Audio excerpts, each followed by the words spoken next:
Magandang buhay, magandang araw sa inyo lahat. Narito po tayo pa sa park para mag-relax ng konti. At medyo talagang summer is coming to town. Mainit na po. Narito po tayo at nagpapainit at sumasagap ng sariwang hangin. At ilang araw din pa nag-uulan, kaya masaya po ang pakiramdam dahil nainitan po tayo. Makikita niyo po na talagang sky blue o blue na blue ang ulap, kalangitan. Talagang sarap po na pakiramdam.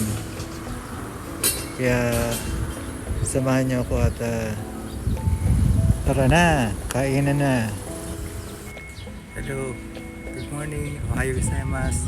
Magandang araw sa inyo lahat. Narito po ako sa park para magpainit uli at sumagap ng natural vitamin D from sunshine. Ganda pangalan na sunshine. Sana yung nasa mabuti kayong kalagayan at sobra pong mainit pero meron naman pong konting hangin na dumadampi sa balat mo na medyo carry pa. Ngayon po ay medyo 28 degrees Celsius. Malamig pa po yan. Hindi kagaya sa Pinas na umaabot ng 40 na umaabot pa ng 50. Ay Diyos ko, para ka ng tuyo niyan. Pag nagbilad ka sa araw, para ka ng tuyo na kulang na lang iprito sa mantika sa sobrang init. Ganyan din po rito sa Japan. Welcome to ang Sabi ni Dad's Vlog at narito po tayo para mag food trip. Alam nyo na raid na naman ako sa convenience store at nakakita ako bumili ako kanina ng ginisang ampalaya na may tofu at itlog. Uso rin po dito ngayon yun. Uso rin po dito sa Japan na kumain ng gano'n dahil napaka-healthy at ito po ay kinakain din sa Okinawa, malapit sa Pilipinas. Kaya mamaya po ay magpo-food trip tayo. Yan po ang ulam ko ngayong tanghalian. At saka meron po akong nabili na parang mamon na egg mooncake, kung hindi ako nagkakamali. Ayan po ang ating pagpo-food tripan ngayong tanghali. Sa ngayon po ay medyo nagre-relax ako ng konti dito dahil medyo umaatake na naman yung panic attack at anxiety, pero nilalabanan po natin yan. Sabi nga nila, huwag entertainin. Kaya ako papasok kaya lagi ko siyang kasama. Kaya lang hindi ako masanay na hindi ko siya lagi kasama, pero kailangan dead mahintot para na rin sa akin at sa mental health, para maging maayos ang takbo ng buhay at hindi masyado nalolobat pag dumating yung oras na talagang isip ka ng isip at inaatake ka ng depression at anxiety. Kaya kumain lang ng kumain. Yan po ang may papayo ko. Gusto kong batiin yung mga newly graduates, yung mga nakagraduate, at sana ay makamtan nyo yung mga pangarap nyo sa buhay. Isipin nyo yung mga pinaghirapan ng inyong mga magulang. Sana ay maging maayos ang takbo ng inyong buhay, dahil sa hirap po ng buhay ay kailangan nating sikap, dahil ang pag-graduate po at ang diploma, lalo na pag nakatapos po tayo ng college, ay minsan nga po ay bihira pa tayo makakuha ng trabaho sa hirap ng buhay sa Pilipinas. Kaya yung iba po nag-a-abroad. Kaya sana po pag sikapan nyo na makapagtrabaho, lalo na yung mga newly grad, dahil ito po ay kayamanan ng inyong mga magulang na mapagtapos kayo ng pag-aaral. Yan po ang aking masabi. Payo ko po sa mga anak na gumraduate, pagsikapan yung tulungan ng inyong mga magulang. Dahil kaya lang naman kayo pinag-aaral dahil para makatulong, dahil ganyan tayo mga Pilipino, o ganyan ang ugali natin mga Pilipino, na kailangan tumulong sa ating mga magulang. Pero hindi naman po sa lahat ng bagay o sa lahat ng oras tutulong tayo. Kailangan natin magtipid at magtabi sa ating sarili para sa ating future, dahil magkakaroon din tayo ng pamilya o sariling pamilya. Ayan. At para naman sa mga magulang, huwag nating ipilit ang ating gusto o ang mga kurso na gusto nating ibigay sa ating mga anak o pag-aralan ng ating mga anak, dahil hindi po, wala po sa puso nila, wala po talaga sa puso nila ang kung anong gusto nilang kurso, yun po ang ating sundin, at yun po ang nasa puso nila. Kaya hayaan na po natin sila kung anong gusto nila. Hindi po nila kayo katulad, o kung kayo man nagtapos ng doktor, hindi naman po pwedeng doktor din ang kunin ng anak nyo, dahil kung gusto niya magdoktor, magdodoktor siya. So ipaubaya po natin sa kanilang mga kamay kung ano ang kapalaran nila at kung ano ang gusto nilang kunin sa kolehiyo. Pag-uusapan po natin yan pagdating ng ibang araw, dahil mahalaga pong topic yan. So ngayon po ay tayo na, naguguro na po ako. Tayo na pong munting tanghalian, dahil kumakalam na po ang dinosaur sa aking sikmura. Let's go!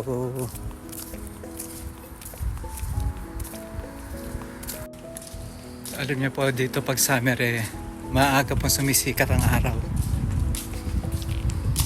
Mga alas 5 po, lumiliwanag na. Kaya po maaga nagigising si Bunso. Pero napag-aralan naman po namin at na-set up namin sa utak niya na maaga pa, at kailangan namin maghintay para sa service ng kanyang sasakyan, ng kanyang pagpunta sa school. Kagaya ngayon, medyo maaga po ang sundo. Alas 9 dumating po, pababa namin, nandiyan na yung sasakyan, kaya medyo nakapag-relax tayo ng konti. Ay, mahirap po mabuhay dito, kita nyo, walang halos tao. Alas 10 na, okay, narito po ang aking binili sa convenience store. Nag-grade na naman po ako sa convenience store para meron pagtripan, makapag food trip. Bumili po ako ng kanilang version ng ginisang ampalaya, at yung kanina po ay parang moon cake. Ayan na po, andito na po. Ito po ang aking dessert, at ito po ang aking ampalaya. Ang ampalaya po ay typical na makikita sa Okinawa. Marami po niyan, pero marami rin po dito. Kaya atin na pong tikman at ating lalagyan ng ratings kung masarap nga ba o hindi. Itadakimasu. Okay, maraming salamat sa pagkain na bigyan ng Diyos. Ito po. Mura lang po siya, at meron akong isang damakmak na bahaw. Hindi naman tumataba. Alam niyo si Daddy, kahit anong gawing kain ngayon, hindi na ako tumataba. Nakakapayat po talaga yung oatmeal. Ayan, titikman na po natin ang ampalaya made in Japan, cook in Japan. Ayan po, unang tikim.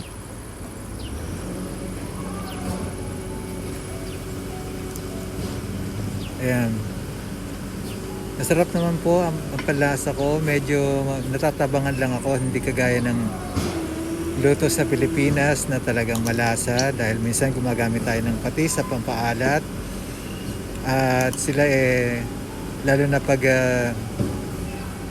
bili po sa convenience store, medyo nag-iingat po sila sa alat, kaya ang kanila pong panlasa o ang kanilang pagtimpla sa pagkain ay tama lang po o mild lang po para po sa panlasa ng iba. Ganyan po ang mga Japanese food. Hindi po sila matapang magtimpla ng pagkain.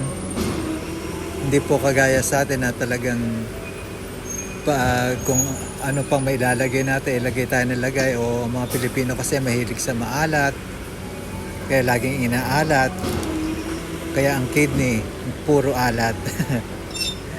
Yan po. Masarap naman po siya. Malutong po yung ampalaya. Kaya lang po, parang nabibitin ako sa ampalaya dahil parang kokonti lang yung ampalaya. So meron din po siyang halong parang noodles at meron din pang ibang gulay pang kasama at mayroon ilang pirasong karne. Sa halagang 300 yen, okay na po ito, sulit na po ito at pwede na pong pagtiyagaan sa lunch. Pagtiyagaan talaga. Wow, blessings po ito na dapat pagpasalamat kahit na ano pa man to. Kaya hindi masarap o masarap, kailangan po natin ipagpasalamat sa Diyos na tayo may kinakain araw-araw. Ayan po. Marami lang tayong naaalala siguro sa ampalaya dahil pag tayo may kaibigan ako nasawi sa pag-ibig, tapos eksakto ampalaya ang ulam, sabi ko, wow, masarap ba yung pagkain mo ng pait ng karanasan mo sa pag-ibig? Tumawa lang siya sa akin at sabi, oo nga no, ampalaya ang kinakain ko. Kinain daw niya lahat. Ang pait ng karanasan niya sa pag-ibig. Sabi ko, ganyan talaga ang buhay. May mapait, may matamis. Kaya itong pait na kinakain ko, may ubod naman ng sustansya, masarap. Kaya meron akong pampatamis o meron akong dessert na naka-standby. Okay, hindi pa man ako natatapos. Re-ratean na po natin o bibigyan natin ng rating ang ampalaya nila dito. Typical po talaga na pambenta ang ampalaya o ginisa ampalaya rito.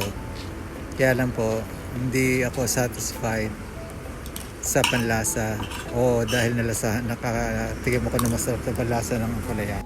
Kaya nire-ratean ko po siya ng 5 out of 10. Yan. Pero naubos ko po. At kumuha po ako ng natirang adobo, leftover namin ni sister. Kasi nabitin ako sa ulam. Kaya eto po, tinitira ko na rin ng adobo.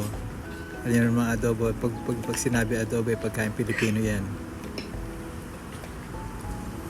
Ayan. Kaya po pag nasawi sa pag-ibig, huwag niyo sisihin ang ampalaya. Ganyan po tayo talaga. May nabibigo, may nasasawi, at may nagtatagumpay sa pag-ibig. Easy lang po. Ganyan po talaga ang buhay. Hindi minsan laging nasa ilalim, hindi minsan laging nasa ibabaw. Umiikot po yan, parang mundo. Tapos na po ako at subukan natin ang dessert na nabili ko. Actually, hindi ko po may kumpara kung parang puto na mamon na meron pong palaman sa loob. Itong nabili kong dessert. Ayan. Fluffy po siya at moist. Kaya titikman na po natin. At uhusgahan natin kung anong lasa niya. At ganoon po sa panlasa ko ay mild din po ang lasa pero nalalasahan niyo yung egg. Nalalasahan niyo yung gatas. Masarap po. Yan. Masarap po ang lasa. Kaya kita-kita nyo yung feeling na lasang egg talaga. Kaya bibigyan ko po siya ng 6 out of 10. Ayan, naubos ko po. Tapos na po tayo kumain at maraming salamat po sa pagsubaybay at sana don't like to forget please like and subscribe para meron po tayong marami maging kaibigan at sing dami ng ininom kong tubig. Ayan po. Kaya hanggang sa muli po. Maraming salamat. Salamat sa Panginoon. Bye-bye.